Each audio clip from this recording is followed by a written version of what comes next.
Halo, salam sejahtera bagi kita semua anak kami di kelas 10. Kembali lagi bertemu dengan Ibu FT di pelajaran sosiologi. Bagaimana kabar semua? Ibu harap anak-anak ibu sekalian dalam keadaan yang baik. Baik, dalam pertemuan sebelumnya kita sudah membahas mengenai proses asosiatif. Nah, berbicara mengenai proses asosiatif berarti kita berbicara mengenai proses interaksi sosial yang mengarah ke hal yang positif. Nah, meliputi kerjasama, akomodasi, asimilasi, dan akulturasi. Nah, pada pertemuan sebelumnya kita sudah membahas keempat unsur tersebut. Nah, minggu yang lalu kita membahas mengenai asimilasi dan akulturasi. Nah, berbicara mengenai asimilasi, apa asimilasi?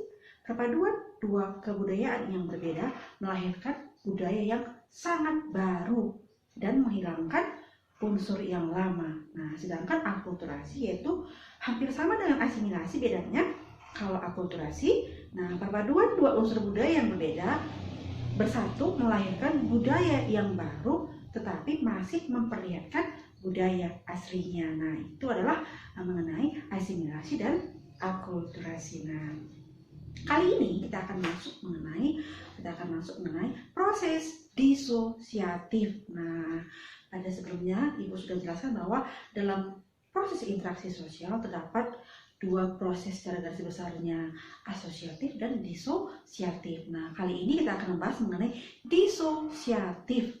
Nah, berbicara mengenai proses disosiatif berarti kita akan berbicara mengenai interaksi sosial yang mengarah ke hal yang negatif. Nah, ada beberapa poin juga ya garis besarnya, tapi kali ini kita hanya akan membahas dua poin, nah, yaitu mengenai persaingan dan kontravensi. Mengenai apa?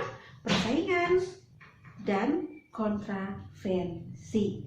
Nah, untuk itu seperti biasa, persiapkan buku paketmu agar apa yang Ibu jelaskan bisa lebih kamu pahami dan kamu juga bisa mengambil referensi dari sumber-sumber yang lainnya. Baik, kali ini kita langsung saja ya, kita akan membahas mengenai proses sosial yang bersifat disosiatif. Nah, seperti yang Ibu katakan tadi bahwa berbicara mengenai proses sosial disosiatif berarti kita berbicara mengenai proses sosial yang mengarah ke hal yang negatif. Nah, berbeda dengan proses sosial asosiatif yang sudah kita bahas pada pertemuan-pertemuan sebelumnya. Nah, baik. Pada pertemuan kali ini kita akan membahas dua proses dalam proses disosiatif meliputi persaingan dan kontravensi. Nah, persaingan dan kontravensi. Baik.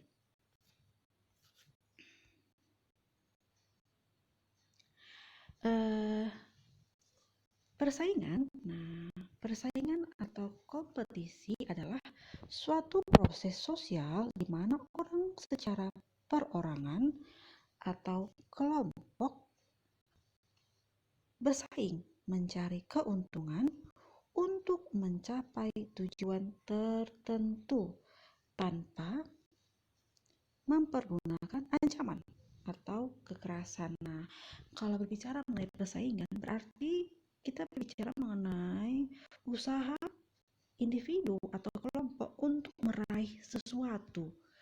Nah, dan tidak memakai ancaman berarti bersifat sportif.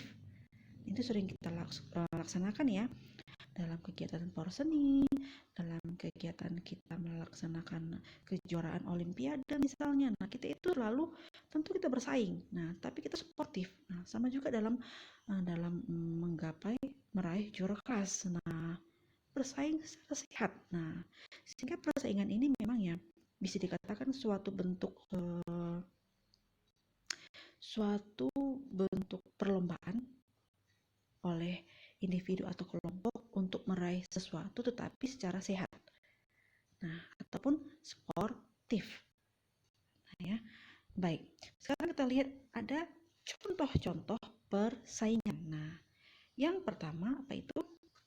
persaingan ekonomi. Nah, kalau berbicara mengenai ekonomi, berarti kita berbicara mengenai ya kebutuhan manusia ya. Nah, berbicara mengenai uang. Nah, kamu tahu ya bahwa ya segala sesuatu itu terbatas. Uang terbatas, persediaan terbatas, sehingga untuk mendapatkan sesuatu itu ya individu itu atau kelompok itu harus melakukan persaingan. Nah, itu biasa terjadi dalam masyarakat. Nah, yang kedua adalah persaingan kebudayaan. Nah, berbicara mengenai kebudayaan berarti kita berbicara mengenai kebiasaan. Kebiasaan-kebiasaan yang ada di dalam masyarakat yang diperoleh melalui proses belajar. Nah, persaingan di bidang kebudayaan muncul seiring dengan semakin berkembangnya pola pikir masyarakat. Nah, artinya semakin tinggi tingkat pendidikan masyarakat, semakin tinggi juga persaingan dalam bidang kebudayaan. Nah, sehingga ya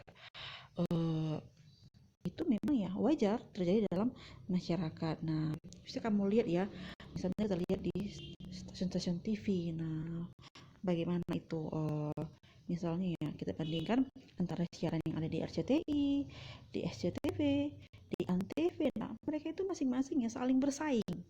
Nah, saling bersaing tapi secara sehat.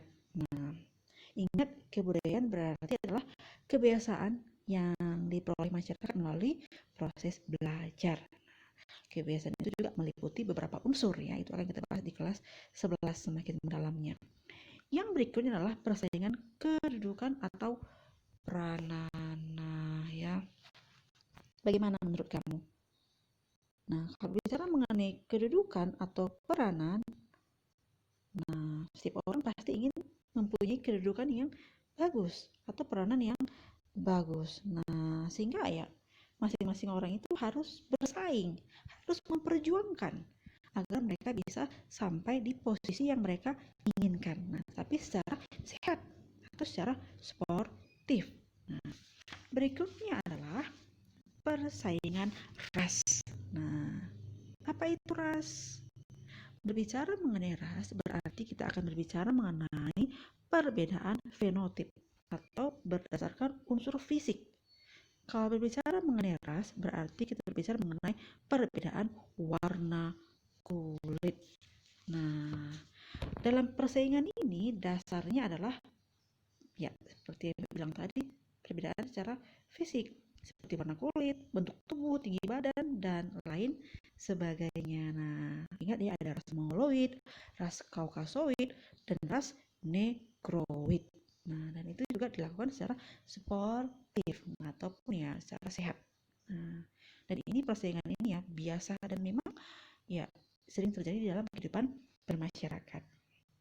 Baik, sebenarnya ya apa ya yang melatar belakangi kenapa terjadi persaingan? Nah, apa saja itu? Yang pertama adalah perbedaan pendapat, nah perselisihan paham, ada juga karena persamaan kepentingan dalam hal yang sama, ada juga mengenai perbedaan sistem nilai dan norma, nah dan perbedaan kepentingan politik kenegaraan. Nah, ya itu adalah mengenai persaingan. Apa fungsi persaingan? Ternyata persaingan juga mempunyai fungsi. Nah, yang pertama itu persaingan dapat menyalurkan ya keinginan-keinginan ya. Melalui persaingan kita bisa menyalurkan apa yang ada di dalam diri kita, yaitu keinginan-keinginan yang selama ini terpendam. Nah, selanjutnya ya persaingan sebagai jalan ya untuk menjadi ya pusat perhatian. Nah, bagi orang yang bersaing. Nah, apalagi fungsi persaingan ya melalui persaingan semakin tahu mana yang lebih bagus, mana yang tidak. Ya, seleksi. Nah, sosial. Nah, apalagi melalui persaingan ya seorang dapat menempatkan ya pada bidang kerja yang sesuai dengan kemampuannya. Jadi melalui persaingan kita tahu, oh ternyata si anak ini condongnya lebih ke sini. Nah, si B lebih cocoknya ke sini. Itu semua dapat kita peroleh melalui persaingan. Nah, ya. Sehingga akibat persaingan mengakibatkan ya munculnya solidaritas kelompok. Apa solidaritas, berarti ya rasa kebersamaan itu semakin ya meningkat, atau kesetiakawanan itu semakin meningkat. Nah, selain itu ya akibat persaingan yang muncul sifat ya, baik sikap baik, positif maupun yang negatif. Nah, itu adalah mengenai persaingan. Nah ya, baik. Berikutnya kita akan membahas mengenai kontravensi. Nah, baik. Kontravensi hampir mirip dengan persaingan. Bedanya, nah kalau tadi persaingan atau kompetisi, mereka itu melakukan suatu tindakan untuk merebutkan sesuatu, tapi dengan cara sportif, yaitu kompetisi atau persaingan. Nah, sedangkan kalau kontravensi, bedanya kontravensi ini adalah suatu tindakan untuk meraih sesuatu tapi secara dengan diam-diam. Nah, artinya ya, menginginkan sesuatunya dengan secara main belakang, atau bahkan kadang-kadang ya menjelek-jelekkan lawannya ataupun saingannya. Itu adalah beda kontravensi dengan kompetisi ataupun persaingan. Nah, baik, berbicara mengenai kontravensi, nah ya, ini ada latar belakang yang menyebabkan terjadinya kontravensi. Nah ya, misalnya adanya penolakan, ya misalnya ada ya mempermalukan orang lain, penghasutan, dan ya atau ya membocorkan rahasia orang. Nah, ancaman, provokasi, atau teror. Nah, itu salah satu adalah latar belakang atau contoh dari kontravensi. Nah, baik. Sekarang kita masuk ke tipe-tipe kontravensi. Nah, yang pertama ya kontravensi antar masyarakat. Nah, itu masyarakat setempat atau community, meliputi kontravensi antar komunitas yang berlainan maksudnya ini ya. Nah, misalnya ya, karena perbedaan ya sering sekali kita lihat ya, jenis kelamin misalnya. Nah, secara diam-diam ya, kalau kita tarik dari dahulu bahwa jenis kelamin laki-laki dan perempuan itu tidak sama katanya. Nah, dimana laki-laki itu lebih berharga dibandingkan perempuan. Nah, tapi berubah ya, terjadi dinamika. Sekarang ini kamu lihat ada namanya itu gender, dimana sekarang diakui bahwa laki-laki dan perempuan itu sama. Nah, tidak ada bedanya. Yang membedakan hanya seks atau jenis kelaminnya saja. Tetapi ternyata walaupun sekarang itu sudah dikatakan sama, tetapi masih ada saja kontravensi di mana ya perasaan bahwa memang tidak diutarakan, tapi masih aja dalam pemikiran, wah perempuan itu lebih rendah dibandingkan laki-laki. Nah, perempuan itu ngapain sekolah tinggi-tinggi toh juga di dapur. Nah, itu adalah kontravensi. Nah, di mana ya persaingan itu secara diam-diam, tidak terbuka dia. Nah, memang secara mulut dia mengakui, oh iya perempuan itu sama dengan laki-laki, tapi di balik itu dia memiliki pemikiran, oh tidak, laki-laki dan perempuan itu berbeda. Laki-laki itu lebih tinggi derajatnya dibandingkan perempuan. Nah, itu kontravensi yang menyangkut jenis kelamin. Nah, ya, atau yang dalam slide ini seperti meliputi kontravensi antar komunitas yang berlainan. Nah, berikutnya, nah adalah kontravensi antar golongan-golongan dalam satu masyarakat setempat. Nah, ini bisa juga ya golongan seperti kelompok ya, atau menyangkut generasi muda dan generasi tua. Nah, kamu lihat sekarang, nah beda ya, beda cara pikir kita atau kamu dengan orang-orang yang atau nenek atau kakek kamu yang jauh lebih tua. Nah, kadang-kadang pada saat kamu melakukan sesuatu, anggapan mereka itu buruk. Nah, dan menjudge kamu itu tidak bermoral misalnya. Nah, sedangkan dalam pemikiran, nenek kakek ini kok kampungan sekali ya. Nah, sehingga terjadi kontravensi antara golongan itu, golongan tua dan golongan muda. Nah, ya. Berikutnya, nah ada lagi antagonisme keagamaan. Wah, kalau bicara mengenai keagamaan, kita percaya ya, keagamaan itu adalah salah satu ya alat atau media yang membuat seseorang itu semakin damai, mempererat tali persaudaraan antar satu individu dengan individu yang lain. Nah, tetapi faktanya kita lihat ya sering sekali agama ini menjadi tameng, nah atau media membuat kekacauan dalam sebuah kelompok. Nah, kita menganggap agamaku lebih bagus, agamamu tidak. Nah, itu individunya yang salah. Nah, itu adalah kontravensi antagonisme keagamaan. Nah, sayang sekali ya, keagamaan dibawa-bawa hanya untuk mementingkan kepuasan sendiri. Nah, padahal agama itu tidak pernah salah. Nah, semua agama itu benar. Tidak ada agama yang mengajarkan yang tidak benar. Nah, tapi faktanya kita lihat ya, ada saja golongan-golongan yang ya saling melakukan ya kejahatan bertamengkan agama.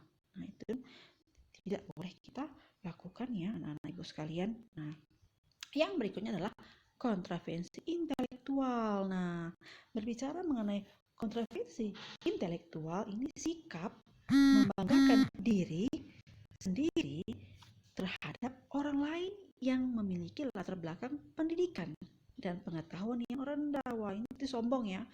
Nah, pada saat kamu sudah tamat S3, nah kamu merasa rendah.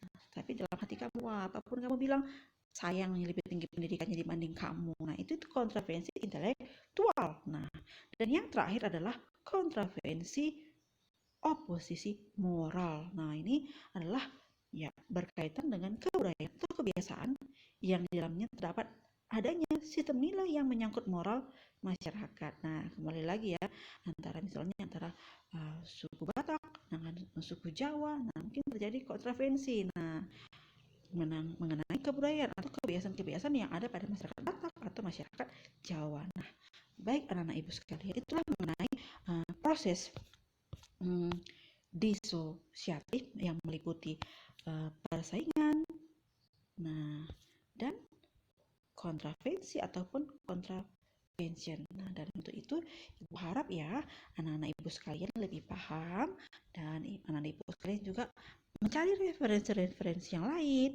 mengenai kontravensi dan persaingan atau kompetisi. Nah, apabila ada yang kurang paham, anak-anak ibu sekalian bisa menanyakan langsung kepada ibu, baik melalui WhatsApp, Google Classroom maupun melalui email. Nah, baik, terima kasih untuk pertemuan kali ini. Semoga pelajaran kali ini bisa kamu serap dan bisa kamu lebih pahami lagi. Nah, terima kasih.